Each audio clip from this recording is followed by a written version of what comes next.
Ada perkara penting yang saya nak semua orang mendengarnya. Allahu Akbar. Terima kasih di atas kenangan kita bersama pada akaun Ustaz Lah Live. Hampir nak setahun akaun itu kita tubuhkan. Hari ini ketika mana pagi tadi dalam program pembacaan Al-Quran sehari satu juzuk Ustaz Imran, akaun itu telah dihack. Hampir 400,000 follower dan juga 4 juta like. Semua konten-konten terbaik kita berada dalam akaun Ustaz Lah Live. Tuan-tuan perempuan, kita pernah bersama dalam akaun itu hampir 35,000 orang dalam satu live. Sepanjang akhir bulan Ramadan, kita mendapat kebaikan yang terlalu banyak dalam akaun tersebut.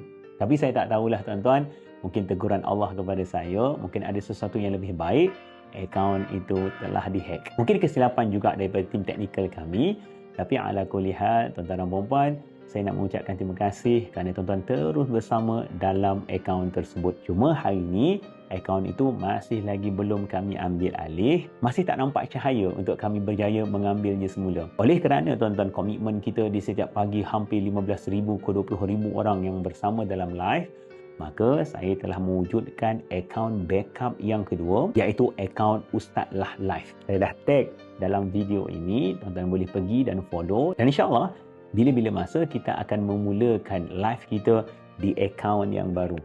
Saya mengharapkan kepada tuan-tuan dan puan-puan, tolong sebar-sebarkan, sampaikan kepada semua yang sentiasa bersama dengan kita dalam akaun Ustaz Lah Live. Kita akan ada program live setiap pagi dan setiap hari. Kita ada konten-konten terbaik untuk manfaat bersama dan banyak barangan buku secara percuma dalam akaun tersebut. Jadi tunggu apa lagi tuan-tuan dan puan-puan? Boleh pergi kepada akaun tersebut, follow dan juga share kepada kenalan-kenalan. Tuan-tuan, ia mungkin satu ujian, tapi bila mana kita menyerahkan segala kekuatan kita kepada Allah, Allah akan memberikan kepada kita satu senyuman. Moga Allah mudahkan segala urusan. Alhamdulillah. Jom berterima kasih kepada Allah.